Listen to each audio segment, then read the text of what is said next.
Leaf को लिया हमने और इस प्लांट की लीफ को क्या करा हमने आधी को, यानी इसी प्लांट की लीफ जो है हमें इस प्लांट की लीफ को हमने क्या करा, हाफ लीफ को, कितनी को, पूरी लीफ, हाफ लीफ को लेकर के नहीं, हमने एक सॉल्यूशन के अंदर इसको क्या कर दिया, कवर कर दिया हाफ लीफ के अंदर, ठीक है। और हाफ लीफ कहाँ रखी हमने, बाहर एनवायरनमेंट में रखी। और ये जो है इस सॉल्यूशन, इसके अंदर एक सॉल्यूशन हमने भर दिया, इसके अंदर हमने एक सॉल्यूशन फिल किया। उस सॉल्यूशन के अंदर क्या था, उसके अंदर था KOH। KOH क्या है, पोटेशियम हाइड्रोक्साइड। ये जो एक्सपेरिमेंट हम कर रहे हैं, इस एक्सपेरिमेंट का नाम था मोल्स हाफ लीफ एक्सपेरिमेंट।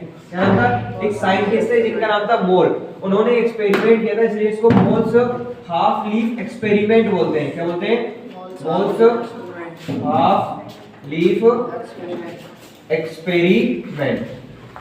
तो मोल का जो हाफ लीफ एक्सपेरिमेंट है वो ये कहता है कि हम एक पोटेड प्लांट है, उस पोटेड प्लांट की हाफ लीफ को कहाँ रख देते हैं, एक सॉल्यूशन के अंदर, एक और सॉल्यूशन के अंदर हमने क्या डाला है, KOH, पोटेशियम हाइड्रोक्साइड का सॉल्यूशन डाला है। अब इसको, इस पोटेड प्लांट को हम क्या करते हैं, सनलाइट में रख देते हैं। कहाँ रख देते हैं, सनलाइट के अंदर।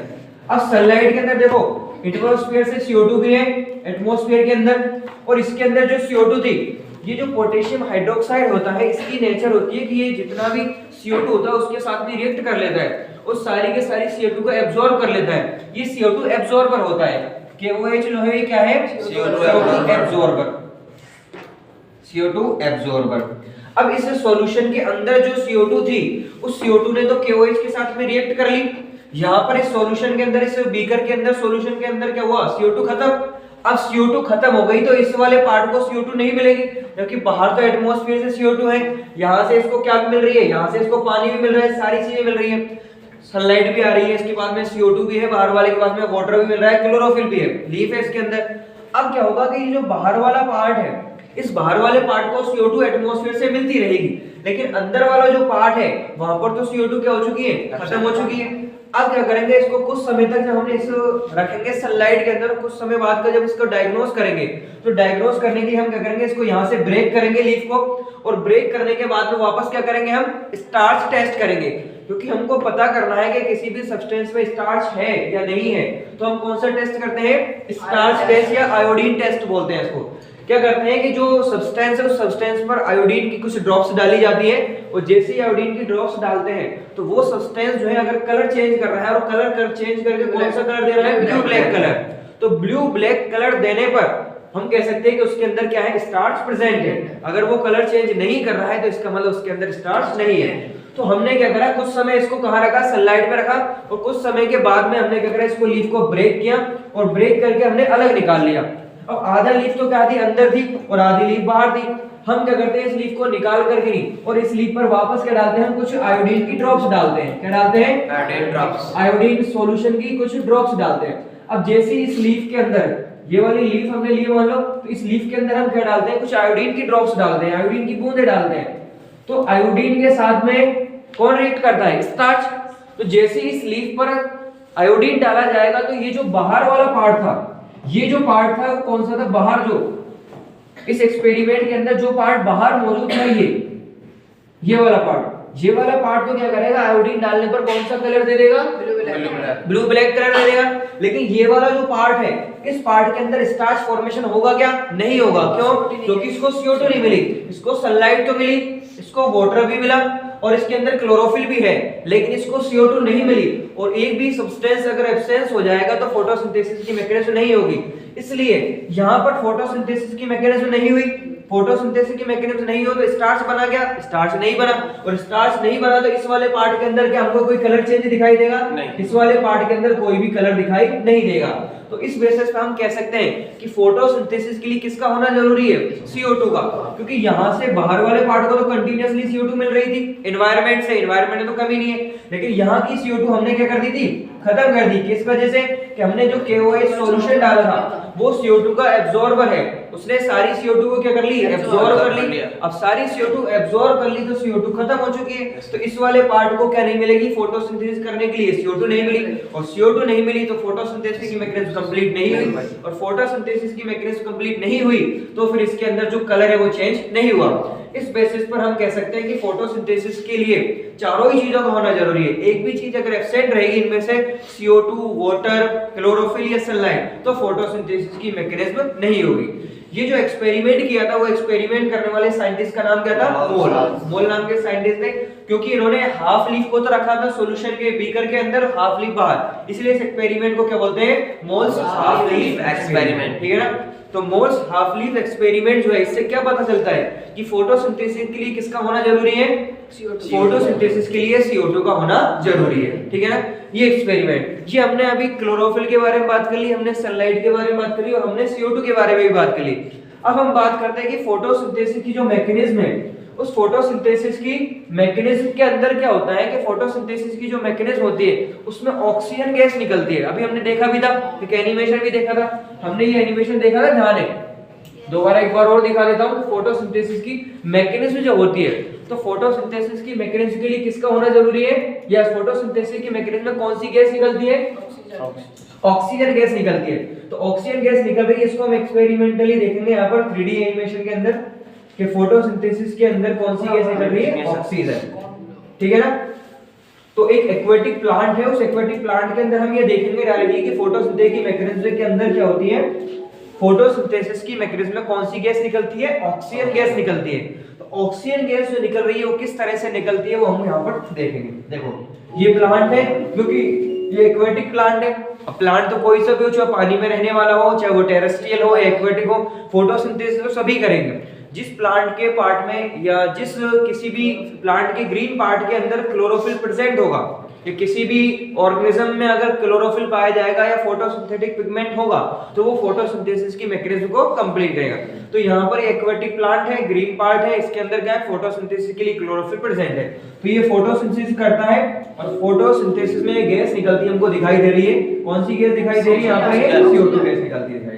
तो इस बेसिस पर हम कह सकते हैं कि फोटोसिंथेसिस की मैकेनिज्म के लिए किसका होना जरूरी है, या फोटोसिंथेसिस की मैकेनिज्म के लिए कौन सी गैस निकलती है, ऑक्सीजन गैस निकलती है। ठीक है ना, तो ये कुछ हमने एक्सपेरिमेंट देखे हैं कि फोटोसिंथेसिस की मैकेनिज्म के अंदर। अच्छा, ये जो ऑक्सीजन निकल रही है फोटोसिंथेसिस के अंदर, इसको बताने वाले एक साइंटिस्ट थे, इन्होंने बताया था कि फोटोसिंथेसिस में जो गैस खराब हो जाती है, जो एयर खराब हो जाती है, उस एयर को फिल्टर करने के लिए एक साइंटिस्ट थे जिन्होंने भी एक एक्सपेरिमेंट किया था। उस साइंटिस्ट का नाम था प्रिस्टले। क्या नाम था, प्रिस्टले, जोसेफ प्रिस्टले नाम के साइंटिस्ट थे। उन्होंने एक्सपेरिमेंटली प्रूव किया था कि फोटोसिंथेसिस की जब रिएक्शन हो रही है तो फोटोसिंथेसिस के प्रोसेस के अंदर जो गैस बाहर निकल रही है, वो गैस निकलने वाली गैस कौन सी है, वो ऑक्सीजन है। कौन सी है, ऑक्सीजन।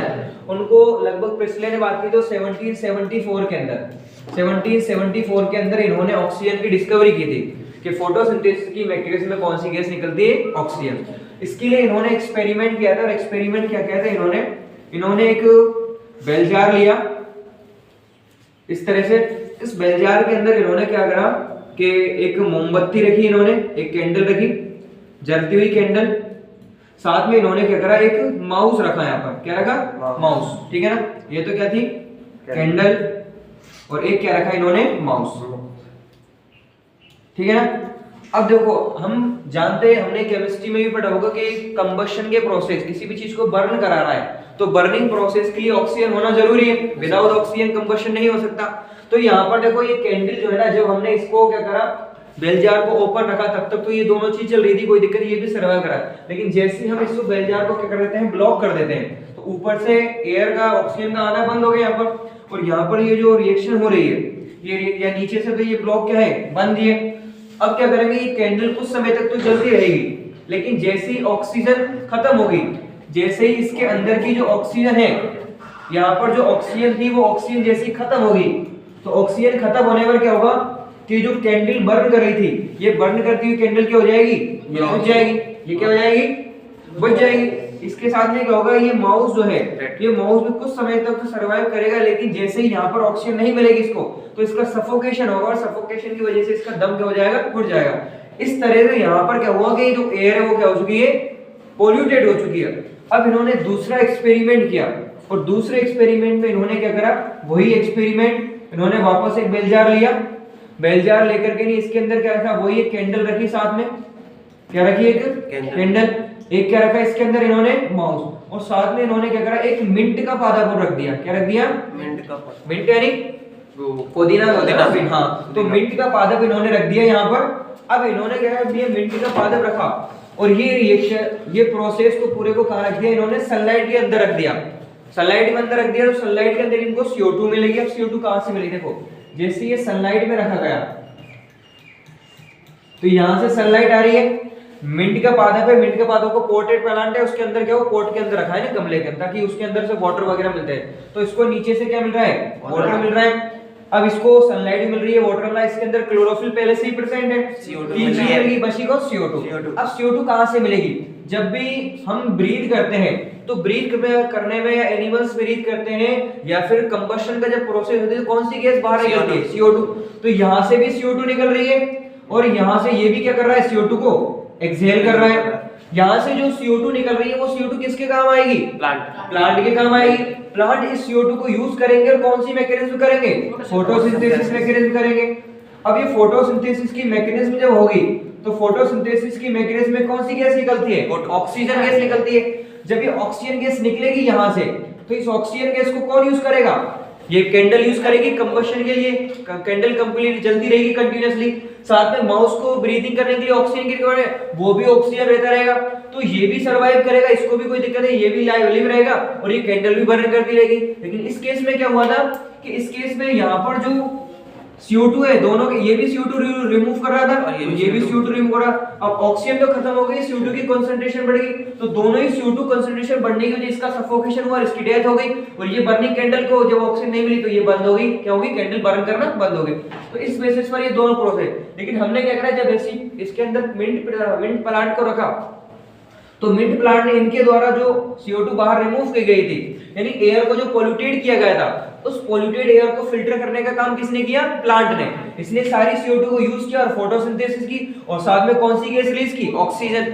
तो इस बेसिस पर इन्होंने कहा कि इसी एक्सपेरिमेंट से इन्होंने डिस्कवर किया कि जो निकलने वाली गैस है या जो एयर को फिल्टर करने वाली जो गैस है, एयर को जो फिल्टर करने वाली गैस है, उस गैस का नाम क्या है, ऑक्सीजन। तो इस एक्सपेरिमेंट से हम कह सकते हैं कि एयर को फिल्टर करने के लिए किसका होना जरूरी है, फोटोसिंथेसिस की मैकेनिज्म। और एयर को फिल्टर करने का जो काम है वो कौन करते हैं, प्लांट। प्लांट जो एनिमल्स के द्वारा या ऑर्गेनिजम्स के द्वारा जो पोल्यूटेड की जा रही है, जो CO2 को कंसंट्रेशन बढ़ाई जा रही है, उस CO2 को यूज करके वो फोटोसिंथेसिस करते हैं और कौन सी गैस रिमूव करते हैं, ऑक्सीजन गैस। इस बेसिस पर इन्होंने डिस्कवर किया था किसका, ऑक्सीजन का।